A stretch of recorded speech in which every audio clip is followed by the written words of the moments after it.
Boa noite, pessoal. Que a paz emanada do Cristo e o bem emanado de Maria estejam sempre em nossos corações. Bem-vindos todos, encarnados e desencarnados.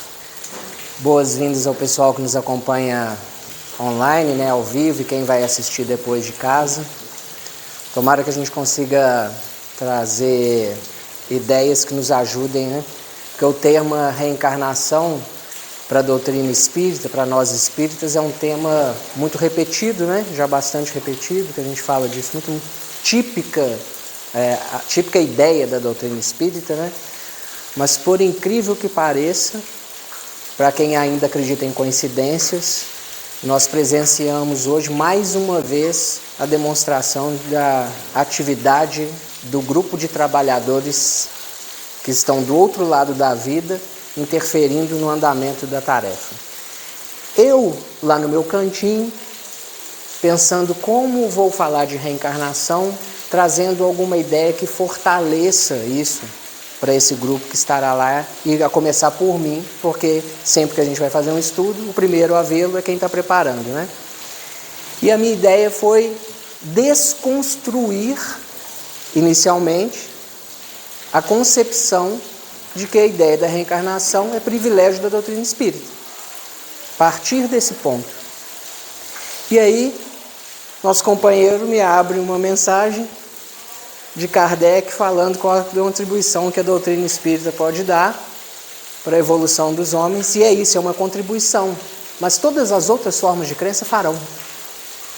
Não é privilégio da doutrina espírita, fazer esse progresso humano, até porque o homem de bem se construirá em si mesmo, Ele não se construirá a partir do meio, a partir de estímulo externo, ele se construirá em si mesmo.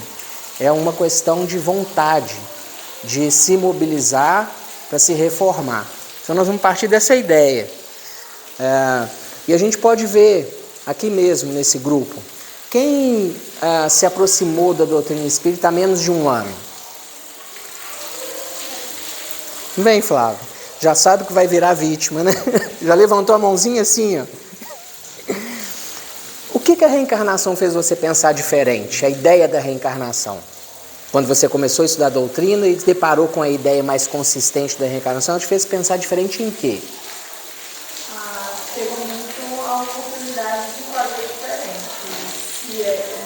Se eu estou em mundo de outras situações, a oportunidade de fazer diferente. Fazer diferente, bacana.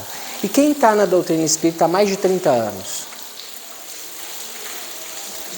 Lembra de como foi a reencarnação, a ideia da reencarnação quando surgiu? Eu era muito nova, então as coisas foram acontecendo, a vida foi passando, você vai vivenciando muitas coisas na vida, muitas situações difíceis, e aí você muitas vezes até entra pelo caminho errado, mas você quer encontrar o certo. E aí até que você, uma hora você encontra o certo. E a reencarnação? Quando aprofundou no estudo da doutrina e deu com a ideia da reencarnação, o que isso mudou? Eu sempre fui muito ligada nessa história de sofrimento para acreditar como um catolicismo. E aí eu acabei estudando e acabei procurando um ponto onde eu me apoiasse e me convencei. E aí foi estudando, e eu vi que realmente a gente tem uma história atrás antes de nascer, que faz esse encontro, esse entendimento e aceitação da dor. Bacana. Então, olha só, gente. Eu peguei 2 exemplos extremos, de contato com a doutrina, para ilustrar que é mais ou menos o que acontece com todo mundo. Nós temos os nossos questionamentos e a ideia da reencarnação, como eu coloquei na hora de divulgar a palestra de hoje, é como uma chave que abre a resposta para as maiores perguntas humanas. A concepção da reencarnação dá resposta para muitas coisas, não é? Agora, vamos pensar se faz sentido que algo tão importante, algo tão decisivo para que a humanidade consiga ver tudo de forma diferente, seria justo que Deus deixasse isso, a responsabilidade de uma religião de tão pouco alcance ainda como é a doutrina espírita? Faz sentido isso? Faz sentido que essa informação tenha chegado à humanidade há apenas 166 anos, porque é esse tempo que tem da edição do Livro dos Espíritos, a primeira obra, e todos esses espíritos que encarnaram desde o início da espécie humana, eles ficaram à mercê da sorte, sem a informação? Faz sentido isso?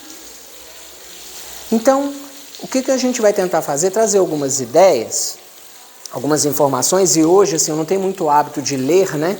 Mas hoje eu fiz questão de trazer alguns textos no original, para a gente avaliar juntos, para ver que essa ideia não é uma ideia nova.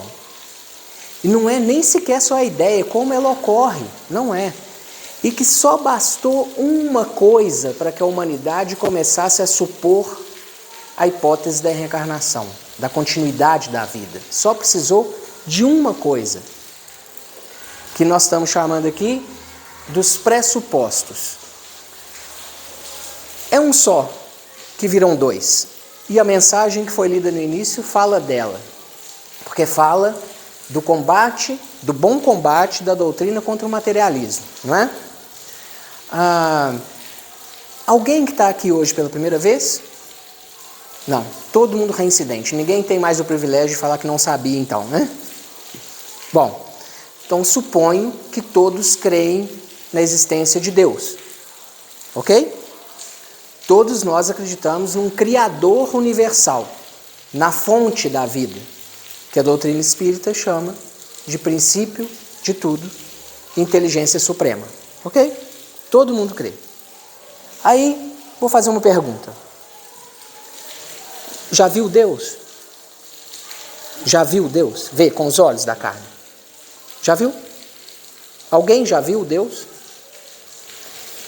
Percebem que a simples crença em Deus já faz introduzir uma outra ideia imediatamente, que é a ideia do imaterial, não é? Nós temos convicção, é mais do que acreditar, para nós eu acredito, é a convicção da existência de um Criador que nós nunca vimos. Existe até na tradição judaica uma forma de se referir a Deus, é aquele que nunca foi visto. É uma forma de se referir a Deus. Então, a partir do momento que o ser humano concebeu a ideia de um Criador, imediatamente ele concebeu a ideia do imaterial, do metafísico, aquilo que está além da parte física. E se nós conectarmos essa ideia com uma outra que é que nós somos imagem e semelhança, se Deus é imaterial e nós somos imagem e semelhança, o que nós somos em essência? Também imateriais, não é isso? Daí, para a ideia da reencarnação, fica tudo caminho aberto. Se nós pegarmos o livro dos médiuns, nos seus primeiros capítulos, onde Kardec argumenta sobre a dificuldade de alguns sistemas de ideia, teorias, em compreender a lógica da doutrina espírita, ele fala que o caminho para você argumentar com essas pessoas não é pelo fenômeno, não é pela mediunidade, é pela lógica. Que era o forte, inclusive, de Kardec, por isso escolhido para ser o codificador. Nessa lógica de Deus, de nós, imagem e semelhança e materiais, para chegar na ideia da reencarnação, é simples, não fica difícil. Agora, se a pessoa é materialista, é perda de tempo tentar argumentar com a ideia da reencarnação. É demais para ela, porque ela nem consegue conceber que existe algo em nós que não seja essa parte biológica. Ok? Deu ideia essa primeira parte, gente? Isso é pressuposto. Se não houver essa forma de crença, não tem como chegar na reencarnação. Ok? Vamos caminhar. Sem julgamento de forma de crença, tá? Sem nenhum tipo de julgamento. Só para nós diferenciarmos uma coisa de outra e entender do que os povos estão falando no decorrer do tempo. Uma ideia da permanência da vida após a falência do corpo físico se chama ressurreição. Essa ideia, ela parte do princípio que, ao morrer o corpo, aquela alma estará estacionada, aguardando o momento do juízo final. Enquanto isso ocorre, o seu corpo está lá em decomposição, como a gente sabe que acontece.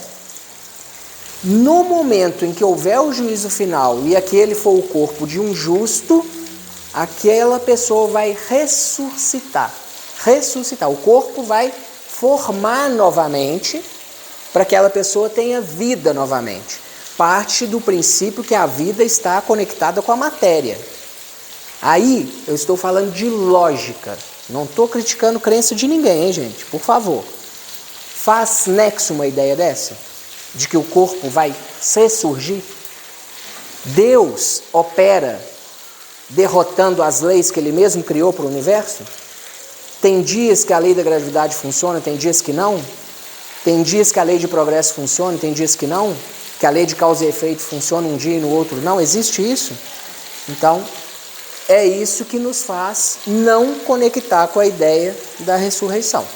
Ok? Segunda ideia, surgiu muito antes até dessa primeira. Metempsicose. Metempsicose é a ideia de que a alma, espírito, seja lá como chamar, vai transmigrar de um corpo vivente, material, para um outro corpo.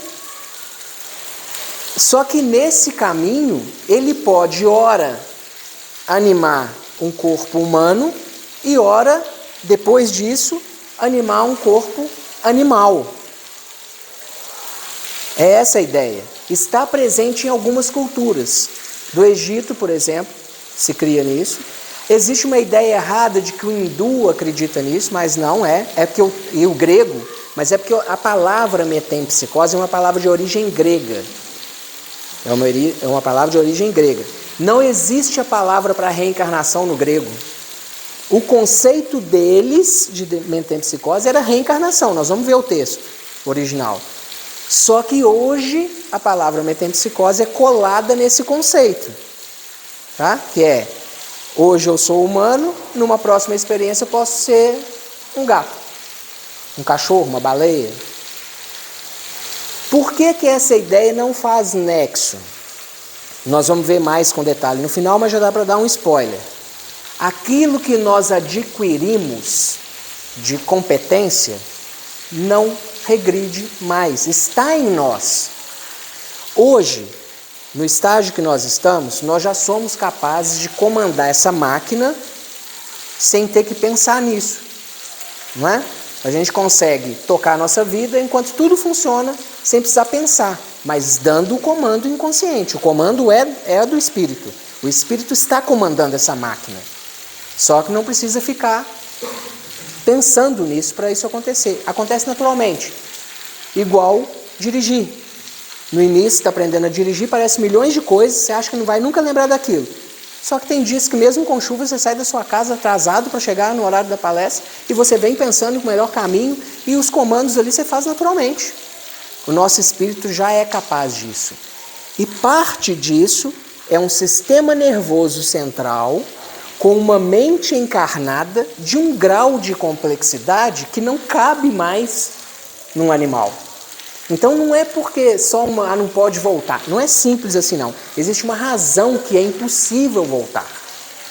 Nós somos espíritos num grau de evolução com um perispírito de uma complexidade, saindo de simples para ganhar complexidade, que não comporta mais num corpo de animal.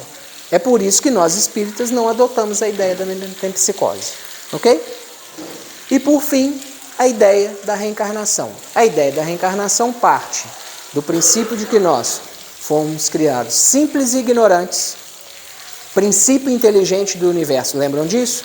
Deus, inteligência suprema. Nós, princípio inteligente do universo. Criados simples e ignorantes até chegar na angelitude.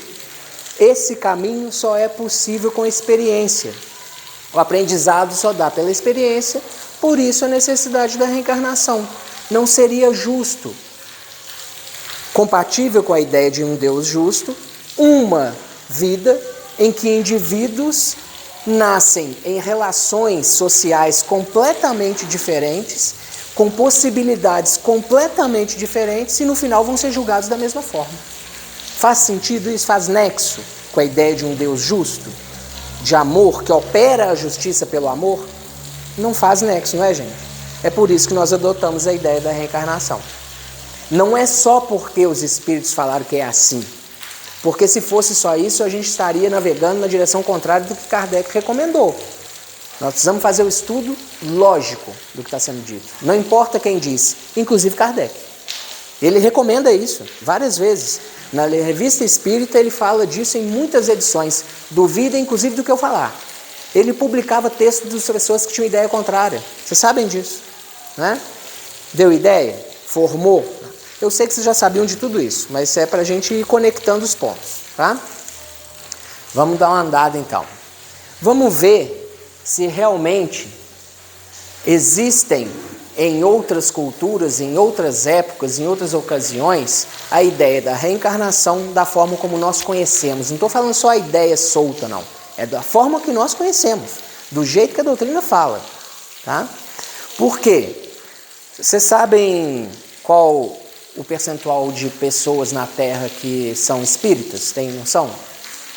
Na Terra? Na última vez que eu ouvi, era 15 milhões. A sua pesquisa foi muito boa, porque eu pesquisei essa semana e não consegui achar. Eu puxei lista das maiores religiões do mundo, em ordem decrescente, não aparece o Espiritismo. Nem na França, onde é a maior nação espírita é o Brasil. E no Brasil são 3% aproximadamente, 2,5% no último censo.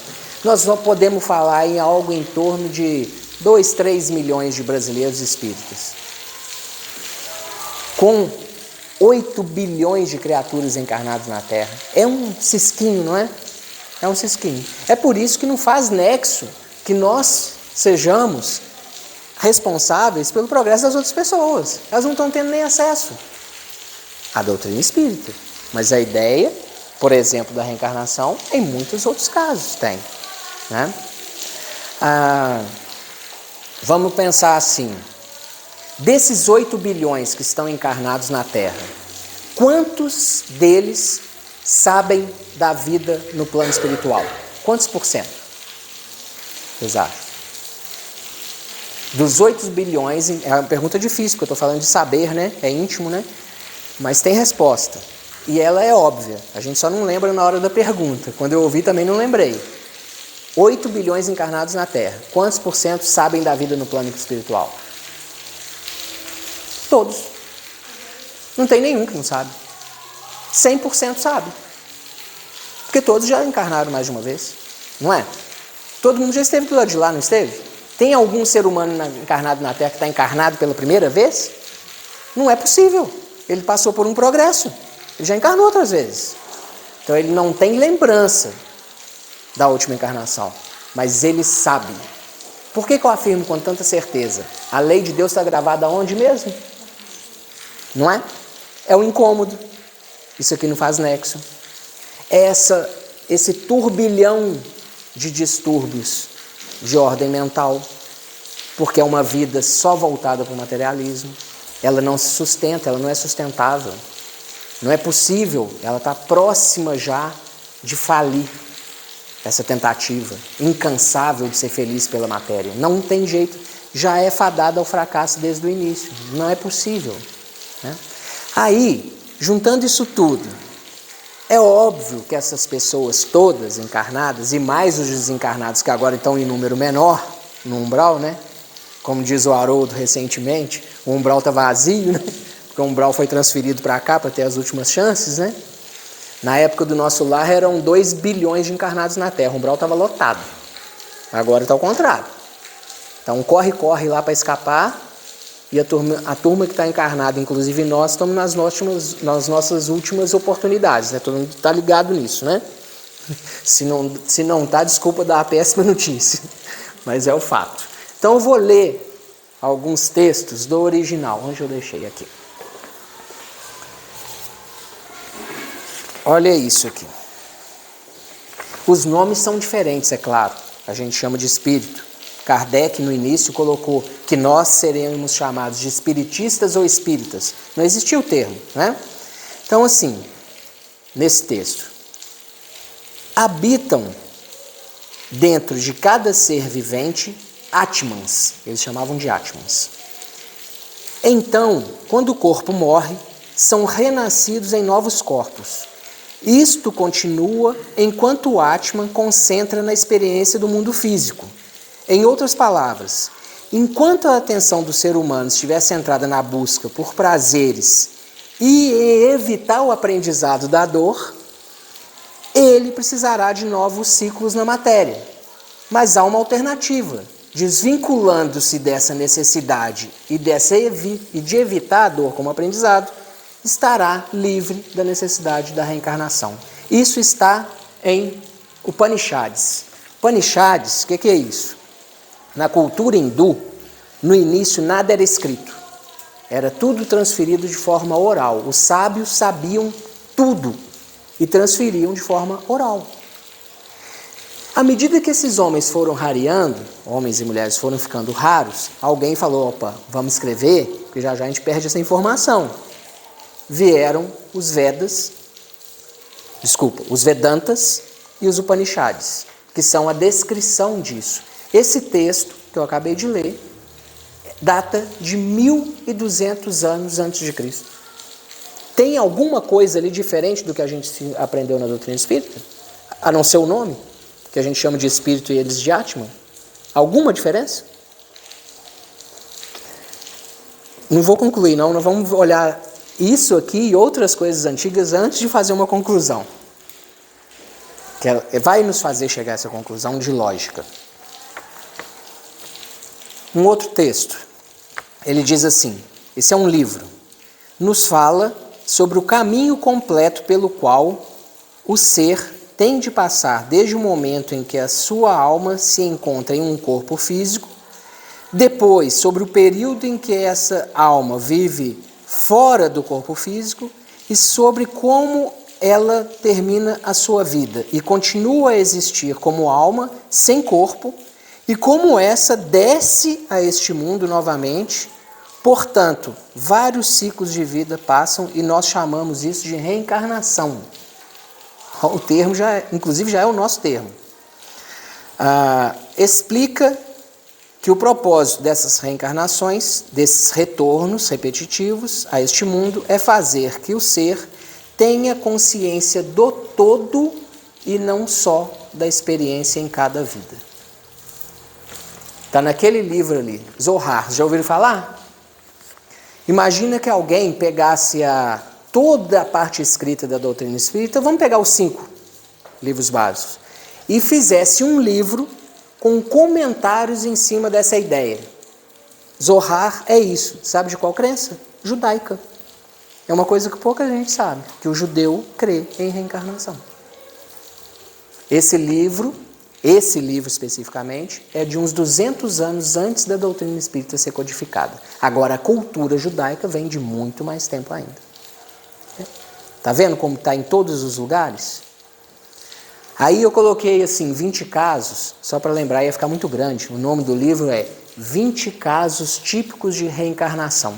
O nome do livro é esse. Ele é de 80 e poucos anos antes do primeiro livro da doutrina espírita. Um homem que saiu da Europa e veio para a América na época em que estava sendo colonizada a América do Norte. Lá ele travou contato com uma tribo, um povo que tinha várias tribos, e começou a ter contato com a cultura deles. E na cultura deles existia uma história de um líder, de um chefe indígena, que tinha completa memória das várias vidas que ele viveu.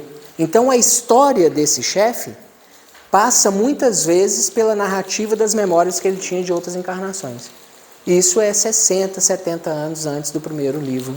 Eu vim trazendo mais para perto de nós, para a gente ver que não é só uma coisa muito antiga, é uma coisa que vem sendo falada há muito tempo, do mesmo jeito, sem tirar nem pôr. Tá? Aí, o que me fez pensar quando eu deparei com isso? Uma fonte maravilhosa de ideias humanas é a filosofia, não é? Tanto que a doutrina foi construída em cima de ciência, filosofia e religião, nesse tripé. Porque a filosofia nos faz, é aquele exercício de juntar o que a gente já sabe para concluir algo que não é palpável ainda, como a ideia de que se um Deus é imaterial e nós somos imagem e semelhança, portanto nós também não somos materiais. Isso é filosofar. Agora não, agora está escrito, mas alguém teve que pensar isso originalmente. Então vamos na filosofia. Vamos ver se lá tem também. Os dois de baixo todo mundo conhece, né? O de cima é muito antigo, ele é de 600 anos antes de Cristo aproximadamente. Ele foi o professor de Pitágoras. Pitágoras, 500 anos antes de Cristo. O que ele falava? Olha que frase interessante, gente, porque aí não é nem só falar da reencarnação, não. É mais, é falar do processo todo. Ele fala assim, eu não sei se vocês sabem, mas os gregos não escreviam como nós, né? Cursivo. Eles escreviam tudo em verso. Se pegar os dois livros gregos mais antigos, a Ilíada e a Odisseia, é uma luta para ler. Porque a gente não está acostumado a ler história em verso, né? E é verso, sabe? É tudo verso. Então, esse trecho do verso dele, que não vai rimar, traduzido para o português, mas ele fala assim, houve um tempo em que eu fui menino. Está parecendo que ele está falando de um tempinho atrás, né? Só que aí ele complementa, mas houve também um tempo em que eu fui menina.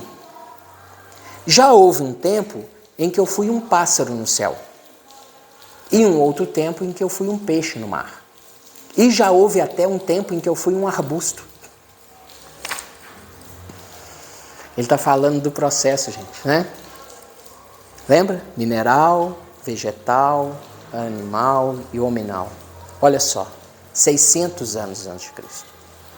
Aí, essas pessoas, esses todos que materializaram essas ideias, estavam a serviço de quem? De Cristo, né? Alguns deles eram discípulos de Cristo e a gente acha que os discípulos são só aqueles 12 que ele escolheu enquanto estava encarnado, né? Sócrates e Platão têm uma relação muito interessante. Por quê? Eu não sei se vocês sabem, mas Sócrates não escrevia nada, né? O que se sabe de Sócrates é como o que a gente sabe de Jesus. O evangelho de Jesus não foi escrito por ele, né? Os evangelistas, os 4 evangelistas que escreveram, os 4 que a gente conhece mais, né? E Platão é que escrevia sobre Sócrates. Era mentor dele, digamos assim, e ele é que escrevia. Isso é a tal ponto que alguns historiadores acreditam que Sócrates não existiu, que é um personagem criado por Platão. Mas também tem gente que fala que Jesus não existiu, é um personagem criado pelos evangelistas, né? Então, assim... Mas tem um período muito interessante, porque maltrataram muito Sócrates, coitado, porque falaram que ele suicidou. É muito comum as pessoas acreditarem que ele suicidou, né? Mas, na verdade, ele foi condenado a tomar veneno. É que a forma de executar o condenado à morte na Grécia era através do veneno que a pessoa tinha que tomar. Ele não quis fazer isso, tá? Só que o que aconteceu? Na tradição grega, existe um período do ano em que para tudo, igual carnaval. Para tudo, não pode fazer nada, nem executar um condenado. Enquanto um barco com os guerreiros não saía de uma ilha e chegava de novo até a capital. Porque isso era simbologia deles, um dogma religioso de que estava tudo bem e poderiam dar sequência na vida. Calhou que quando Sócrates foi preso, esse navio com os guerreiros teve um dano lá na ilha onde estava e ficou 20 e tantos dias preso, não conseguia voltar. Nesse período eles não puderam executar Sócrates, porque era imediato. Com isso, os discípulos ficaram em volta dele e tiraram dessa fase maravilhas de ensinamento. Porque ele não era muito de ficar parado com cada um ensinando, não. Ele era mais de andar pela rua, provocando o povo com as perguntas.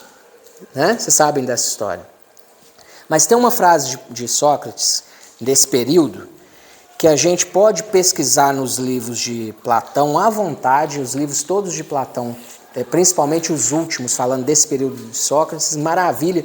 Tanto é assim, pode olhar no livro, está no livro dos Espíritos, o primeiro livro, no livro dos Espíritos mesmo. Na introdução, não, estou falando bobagem, no livro dos Médiuns? Livro dos Médiuns, né? Livro dos Médiuns tem lá, um dos dois, gente, desculpa, estou fazendo caco aqui no estudo, aí eu não estou com memória viva. Mas em um dos dois, na introdução, tem uma parte que está com o título Filosofia de Sócrates e Platão. Evangelho. No Evangelho? É isso mesmo. Beleza. No Evangelho. À toa que está lá? Kardec ia fazer isso por coincidência? Por que que isso está lá? Porque os dois já traziam isso. Platão é considerado o primeiro ator, vamos falar assim, da ideia da reencarnação. Tanto que ele fundou escolas em que esse conceito era ensinado. Isso, Platão, diferente de Sócrates, escreveu tudo. Então a gente tem a história completa lá. Olha a frase de Sócrates nesse período. Estou confiante, convencido de que realmente existe algo que é como se viver de novo e que os vivos renascem dos mortos. Palavras de Sócrates pela voz de Platão. Por que eu quis trazer isso aqui? Para a gente chegar a uma conclusão que vai nos ajudar, e vamos ver isso no Velho Testamento, vamos ver no Novo, vamos ver na doutrina, mas vamos começar a construir a ideia. Né? Vamos começar a construir a ideia. Se nós já reencarnamos diversas vezes, muitas vezes, se essa informação já esteve disponível para nós em outras ocasiões, por isso até nós não ficamos satisfeitos com outras explicações. A gente veio ficar satisfeito com a doutrina espírita porque a gente já tinha essa informação e não estava completo sem isso. Se isso já é assim, se a gente já sabe disso, por que nós ainda estamos vivendo numa condição tão distante daquilo que nós já poderíamos produzir diante do que nós já sabemos? O que está nos faltando ainda? Essa é a questão para a gente responder hoje, cada um. Lá no finalzinho a gente tem a resposta. Só estou plantando a sementinha, porque a resposta não é minha, não. Quem sou eu? A resposta é dos espíritos para Kardec. Clara, objetiva e dolorosa. Tanto que a gente estuda pouco essa questão, porque ela é doída de ouvir. Mas ela responde. A questão é intimamente, com o que eu já sei de tantas encarnações, por que eu não vou adiante? Porque quando a gente começa a deparar com a ideia da reencarnação, tem uma armadilha nela, que é a armadilha de achar que o simples processo de reencarnar, sem nenhum esforço, só vivendo a vida, isso vai me levar à condição angelical. Vai? Porque se fosse assim, essa turma aí que está sendo preparada para ir trabalhar num planeta primitivo, não seria convidada para ir para lá, seria? Todo mundo sabe do que eu estou falando? Não? Nós estamos passando pela encruzilhada da transição de provas e expiações para a regeneração. Estima-se um período, ninguém tem certeza absoluta, mas com essa estimativa é possível afirmar que as últimas oportunidades estão sendo dadas, as últimas. E aquelas pessoas que não tiverem em si o propósito de tentar fazer o bem, que é o que vai caracterizar a próxima etapa, elas, como Deus opera a justiça pelo amor, vai dar a elas a oportunidade de fomentar o progresso de um planeta primitivo, que foi o que aconteceu com a Terra, com os exilados de Capela. Essa turma vai para lá, lembrando que usava tablet, que chamava um carro no aplicativo, que morava nesse conforto, na caminha macia que a gente dorme, e vai chegar lá tendo que inventar a roda, aprender a fazer fogo de novo, com aqueles corpos difíceis. Os exilados de Capela relatam isso, que uma das grandes dificuldades dele foi lidar com esse corpo, como era, rude, quase um sino. Imagina, gente, eu não sei vocês, eu não quero não. Eu já peguei a fase ruim todinha aqui, agora a fase boa eu vou embora? Eu, hein? A questão para a gente responder é, se eu já sei de tanto há tanto tempo, por que eu demoro tanto a sair do lugar? Porque nós, assim, gente, eu detesto ser portador de má notícia, mas nós, que estamos lidando com a doutrina, nós somos a turma teimosa. Porque essa informação foi suficiente para outros no passado, que já, igual um foguete. E nós estamos aqui ainda. Essa é uma mensagem dura, mas que a gente precisa encarar. Para olhar para o nosso dia a dia e falar o que eu posso implantar para eu começar a avançar de verdade. Né? Outra ilusão que a gente tem é que o Velho Testamento não trata desse assunto. Que o Velho Testamento não tem esse conteúdo da reencarnação, por exemplo. Isso é muito comum, a ponto de algumas casas abolirem completamente o estudo do Velho Testamento. Não passa longe. Mas aí eu selecionei algumas coisas aqui. Em Jeremias, capítulo 1. Antes que eu... Isso aqui é o emissário de Deus falando como que Jeremias foi escolhido para ser alguém pelo qual Deus falaria à população. Né? A fala é assim: antes que tu te formasse no ventre materno, eu te escolhi. Antes que saísse do ventre da sua mãe, eu te consagrei e te constituí profeta das nações. Como assim? Antes. O que é isso antes? Isso está em Jeremias, está na Bíblia. Pode procurar lá que vai achar. Mas existe o caso famosíssimo dos gêmeos de Rebeca. Lembram dessa história na Bíblia? Rebeca e o marido ficam doidos para que ela pudesse engravidar e ela engravida de gêmeos. Esse caso diz assim: lutavam no ventre dela. Isso está em Gênesis. Sendo que o profeta Isaías ainda diz que a luta entre os dois vinha desde sempre e muito antes do ventre. O que é isso? Está falando da existência prévia do corpo, nós existindo antes do corpo. Tem mais. Salmo 71.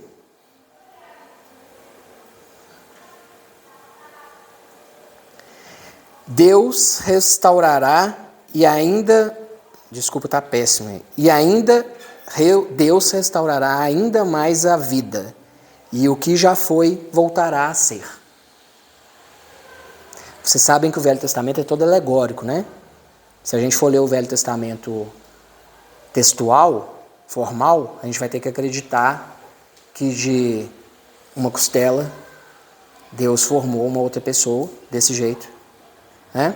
E que os filhos desse casal, um matou o outro, lembram? Caim matando Abel.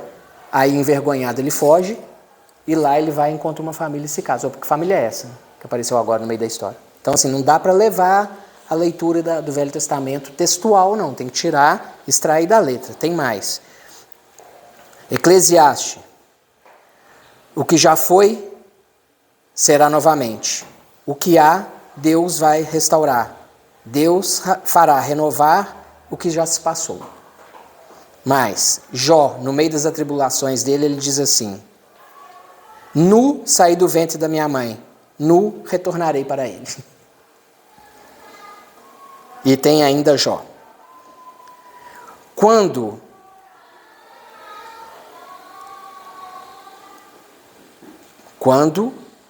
o ser humano está morto, vive sempre. Acabando os dias da minha existência terrestre, esperarei, porque tenho certeza que a ela voltarei. Jó também. Dá para ter dúvida, gente? Velho Testamento. Então, qual nação desse mundo que ficou fora dessa ideia? Qual cultura desse mundo que não abraçou essa ideia? Não é uma questão de forma de crença. Não é uma questão de cultura. É uma questão que é essa que vai responder a nossa pergunta. A questão não é fora, a questão é íntima. A questão é com cada um de nós, não é na forma de crença. Então, quando a gente fala assim, não importa a crença da pessoa, não é só um meio de fazer política de boa vizinhança, não. É porque efetivamente não faz diferença. A diferença será íntima. Então, vamos onde fica mais rico. Porque aqui... Aí o autor, né, insuperável, né? No Novo Testamento é o relato da vida de Jesus encarnado. Aí é beber direto da fonte, né? E ele começa avisando: o reino do qual eu trago notícias não é desse mundo. Então já desassociou de tudo que é material, imediatamente. É a primeira ideia que a gente começou o estudo. Já colocou isso claro. Aí vamos lembrar, tem um momento, uma passagem, em que questionam Jesus quando ele fala de Moisés. Quando ele fala de uma forma de atitude diferente do que os velhos patriarcas do judaísmo defendiam. Os escribas cobravam isso dele toda hora, né?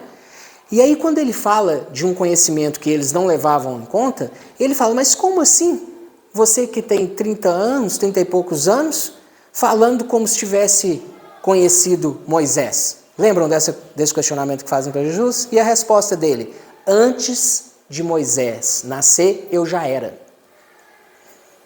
Lembram disso? Tem outra passagem maravilhosa, Monte Tabor, que hoje é conhecido como Monte da Transfiguração por conta do que aconteceu lá. Jesus vai até esse monte com 2 discípulos, lá ele começa a emitir uma luz enorme e imediatamente os 2 discípulos passam a ter a figura, materialização, de profetas antigos. Lembram disso? Lembram dessa questão? O Evangelho é carregado de coisas sobre a reencarnação e a permanência e o motivo da reencarnação. Tem umas coisas que passam despercebidas. Se a gente não pegar com cuidado para ler, pontinho por pontinho, passa despercebida. Tem um caso muito famoso. Jesus não tinha ido ainda para Jerusalém. Ele estava operando aqueles milagres ali pela região de perto de casa ainda. E ele dá a visão a um cego. Vocês lembram disso? É uma das passagens mais maravilhosas, eu acho. Porque ela ensina muito detalhe. O cego está ali, Jesus se aproxima, pega um montinho de terra no chão, cospe, faz um barro e passa no olho do cego e fala com ele para ir à fonte lavar e ele volta a enxergar. Lembram disso? O discípulo que está do lado, muito inteligente, faz uma pergunta fantástica. Se ele não tivesse perguntado isso, não teria chegado a informação para a gente. Ele pergunta assim, Senhor, mestre, se ele já nasceu cego, quem que pecou? Porque a ideia da doença vem a partir do pecado, né? Se ele já nasceu cego, quem que pecou? Ele ou o pai e a mãe? Por que ele... O discípulo estava querendo perguntar, no bom português, era como que ele pode ter nascido cego se não deu tempo dele pecar, se ele já nasceu assim? Ele está pagando pelo pecado do pai e da mãe? É justo isso? Essa que era a pergunta, mas ele foi educado, né? O que Jesus responde? Você lembra? Essa resposta é fantástica, gente. Nem uma coisa nem outra. Ele nasceu assim para dar testemunho da graça de Deus. O que Jesus está falando, gente? Que aquela pessoa encarnou cega para ser curado e dar prova da capacidade de Deus e de Jesus. Ele assumiu a missão naquela encarnação de vir cego para aquele momento acontecer, para dar testemunho da graça de Deus. Olha aí o plano antes. Ele já encarnou assim por isso, ele não tinha algo vinculando a cegueira, tanto que curou. Porque Jesus não coloca nessa condição, vai, não peque mais. É muito rico. E o melhor de todos, eu acho que eu deixei para o final, que é o diálogo de Jesus com Nicodemos. Fantástico também. Nicodemos depara com alguns daqueles que eram considerados milagres de Jesus. E ele não se aguenta, doutor da lei, conhecedor, né, da Torá, vai até Jesus, escondido de noite, não podia ser visto, indo até Jesus. Vai até Jesus, mas diante de Jesus ele mostra reverência, porque ele fala, Rabi, chama Jesus de Rabi, ou seja, está reconhecendo uma capacidade de conhecimento de Jesus que ele não faria na rua. Eu reconheço, em outras palavras, né, traduzindo, ele fala, eu reconheço que Deus está com você. Porque ninguém dá esses sinais que você dá sem estar com Deus. E Jesus fala a frase que todo mundo que é contrário à ideia da reencarnação quer varrer para debaixo do tapete ou dar uma outra simbologia para ela. Que Jesus fala, em verdade vos digo, ninguém conhecerá o reino de Deus sem nascer de novo. Simples assim. E com o espanto de Nicodemos nessa frase, mas como, eu vou velho assim voltar para o ventre da minha mãe? Aí ele fala, você é doutor da lei em Israel e não sabe dessas coisas? Como é que eu vou te falar do céu? Como é que eu vou te falar do reino de Deus se disso você não dá conta de entender? Ele justifica, inclusive, porque ele fala com simbologia. Agora, nesse caso, Jesus falava por parábolas, né? Nesse caso não é parábola, não tem interpretação. Qual que é a chave para afirmar isso? Já notaram no Evangelho? Sempre que Jesus vai abolir a simbologia, ele começa a frase assim: em verdade vos digo. Procura essa frase de Jesus no Evangelho e vê o que vem depois. Não tem simbologia. É, como o jovem diz, papo reto. Ele fala objetivamente. Então, de novo, Jesus, há 2000 anos, trouxe a informação clara. Algumas das pessoas que conviveram com essa ideia lá atrás fizeram o caminho e progrediram. Nós estamos amassando o barro ainda. Nós precisamos, eu brinco muito com os meus amigos mais próximos assim, o Velho Testamento já tinha tudo, em forma de lei, em forma simbólica. Como não foi suficiente para a gente, Jesus veio aqui e mostrou como fazer. Como não foi suficiente para a gente, sabe quando você está tendo uma dificuldade para aprender e um colega meio brincalhão fala assim, quer que desenha? Sabe? Olha o que desenha aqui, ó. A doutrina espírita é o que desenha. Porque já explicaram muitas vezes para a gente. A gente está precisando de mais. Então vamos na doutrina. A gente está chegando no nosso tempo. A doutrina coloca aí desenhado mesmo, sem interpretação, sem nada. Porque a gente já está numa idade que consegue alimentos mais sólidos, não é assim que é dito? Nós já não estamos mais na nossa infância da humanidade, já dá para ter alimento mais sólido. Então é objetivo. Fomos criados simples e ignorantes. O nosso caminho é daqui até a angelitude. Tem como fazer isso sem experiência? Não tem. É para progredir intelectual e moral. E eu estou abrindo os braços para lembrar de Emmanuel falando, que é como se fosse duas asas que precisam crescer e não tem voo só com uma asa. Intelectual a gente está indo muito bem. A gente já sabe disso tudo. Eu não falei nenhuma novidade aqui para ninguém. Quando eu estudei, não deparei esse assunto, não deparei com novidade, porque eu também já sabia. A gente está amassando esse barro de conhecimento há muito tempo. E moral? Como é que a gente está indo? A questão é essa. Comportamento. Como que é o nosso comportamento com esse conhecimento? O que a gente tem feito na prática? Quando eu estou no meu trabalho, realizando o meu trabalho, eu me comporto como um espírito imortal? As decisões que eu tomo com a equipe que eu comando, ou com as ordens que eu recebo do meu líder, ou com os colegas de trabalho, ou com a minha decisão de carreira profissional, de estudo, eu tomo decisões como um espírito imortal? Ou eu tomo uma decisão como um dentista, um mecânico, um pedreiro, um professor, que é o personagem dessa vida? Eu não tenho resposta para isso não, tá, gente? Eu só tenho as minhas respostas. O meu objetivo hoje, infelizmente, é plantar perguntas incômodas. Tá? Porque o nosso tempo está por pouco. Não dá para deixar para depois. Quando eu me relaciono com o meu parceiro, com a minha parceira, na hora da crise e na rotina, eu me comporto como um espírito imortal e vejo essa pessoa como um outro espírito imortal que está na mesma jornada minha? Ou eu só lembro que eu sou um homem ou uma mulher e dos interesses que eu tenho nessa relação? Quando eu falo interesse, não estou falando de nada ilegal, imoral, não. Os interesses que normalmente povoam uma relação. Inclusive os interesses afetivos. Porque se for só isso, a minha visão daquela pessoa, eu não estaria adotando um comportamento. E esse comportamento aqui é que faz diferença, não é a forma de crença que eu adoto. Não faz diferença nenhuma a forma de crença que a gente adotar. Faz diferença é o comportamento. Como faltam 5 minutos, eu vou direto para tal questão. Questão 909 do Livro dos Espíritos. Pequenininha e muito ignorada. A gente estuda pouquíssimo ela.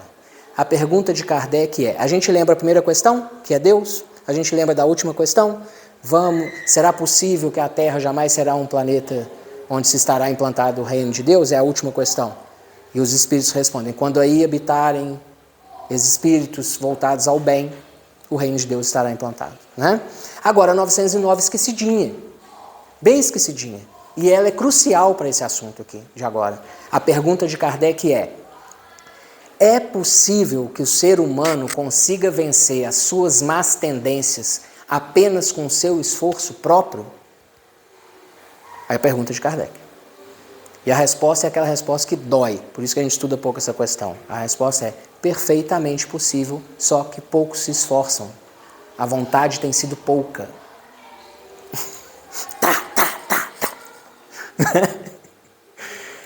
É isso que a gente precisa fazer, gente.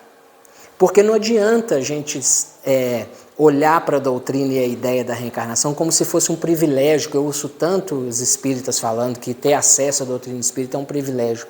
Não é. A informação que está aqui está em outro lugar. Não existe privilégio. Jesus foi privilegiado por Deus? Jesus ganhou a competência dele?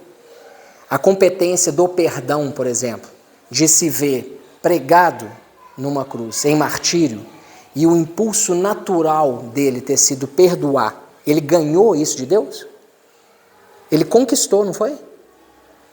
Com esforço, com mudança de comportamento. Nós precisamos fazer isso, todos nós. Gente, não fique quando eu falo desse tipo, eu faço esse tipo de chamamento, fica parecendo que eu estou aqui numa posição superior, chamando a atenção de vocês. Eu não estou. Os dois ouvidos mais próximos da minha boca são os meus. E essa ideia, antes de eu transmitir para vocês, ela está sendo passada ali, o material é dali. Eu só estou servindo, como diz um amigo, de bom papagaio. É só isso, mais nada. Eu estou na mesma dificuldade, senão eu não estaria aqui. Mas o nosso chamado é esse, é de fazer um esforço a mais. É de olhar para a gente, para aquela parte de sombra. Alguém de RH aqui? Recursos humanos? Quando a gente faz entrevistas de emprego, é normal você perguntar para a pessoa assim, me fala uma qualidade sua. Rápido, sai. Me fala um defeito que você considera em você. A pessoa vai normalmente falar uma qualidade disfarçada de defeito. Ela vai falar assim, eu sou muito perfeccionista. Eu sou muito franco. Isso não é defeito, né? Porque a gente tem dificuldade. E o que nós precisamos vencer primeiro para dar o passo é o que em mim que não está legal? O que em mim que ainda não é compatível com essas ideias que eu estou querendo abraçar? Que essas ideias que Jesus trouxe. Eu desejo isso, nós desejamos isso. Mas o que há no meu comportamento com a vida que não é mais compatível com isso? E a partir dessa percepção, começar a mudar. O espírita, o que caracteriza ele? É aquele que está todo dia no centro espírita? É aquele que sabe de cor as questões do Livro dos Espíritos? O que caracteriza ele? A atitude de se renovar, não é? De buscar melhorar. Então, se nós não fizermos isso, nós não vamos correr. E é prático mesmo, olhar para a nossa vida, olhar para as nossas companhias, para o pessoal com quem a gente convive e tentar tirar deles algo que nós não estamos percebendo em nós, porque nós não percebemos. Tem um monge hindu que eu gosto demais, que ele fala assim, experimenta ficar uma semana sem escovar o dente. A pessoa que fica próximo de você vai perceber imediatamente. Você não vai sentir seu mau hálito.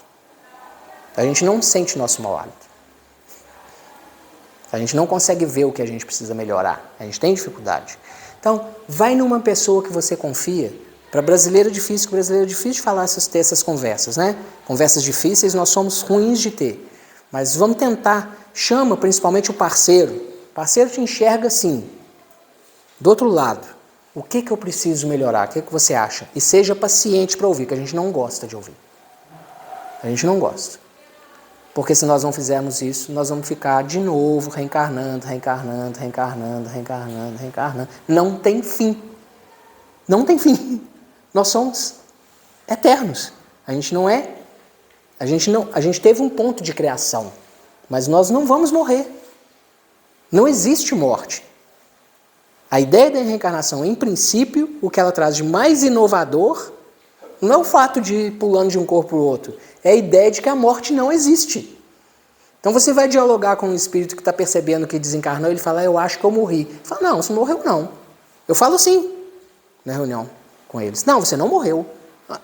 Agora eu fiquei mais confuso ainda. Não, você não está conversando comigo? Você não está em contato com essa pessoa aí, usando a mente dela? Então você está vivo. O seu corpo já foi. Mas morte não existe. Nosso Deus é Deus de vida. Não existe morte.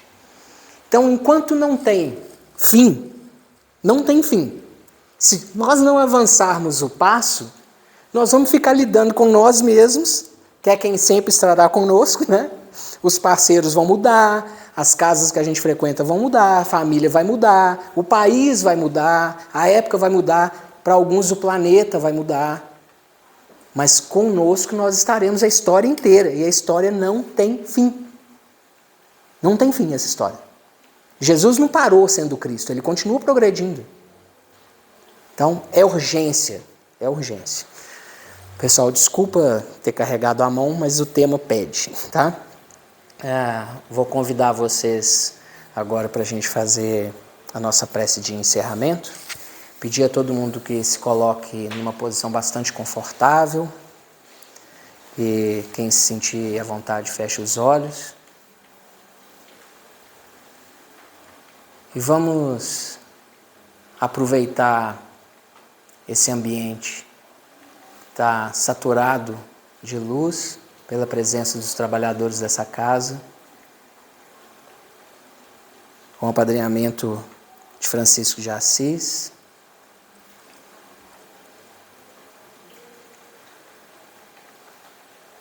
Elevando a Jesus a nossa firme intenção de reconhecê-lo como nosso guia, de copiá-lo como nosso modelo, e que tenhamos coragem, disposição e disciplina para trilhar esse caminho que será desafiador nesse planeta, que não é fácil para essa decisão. Que a cada momento que nos for chamado dar o testemunho da nossa confiança em Jesus, não tenhamos um segundo de dúvida em mencionar seu nome e as suas ideias, não importa onde estivermos. Que a cada ocasião que um aflito nos procurar, como ocasião de orientação, de apoio, de dúvida, que a gente recorra a essas ideias do Evangelho, e se essas ideias falharem, sejamos capazes de lançar a mão de um recurso que está disponível a todos nós, que é um simples abraço em silêncio.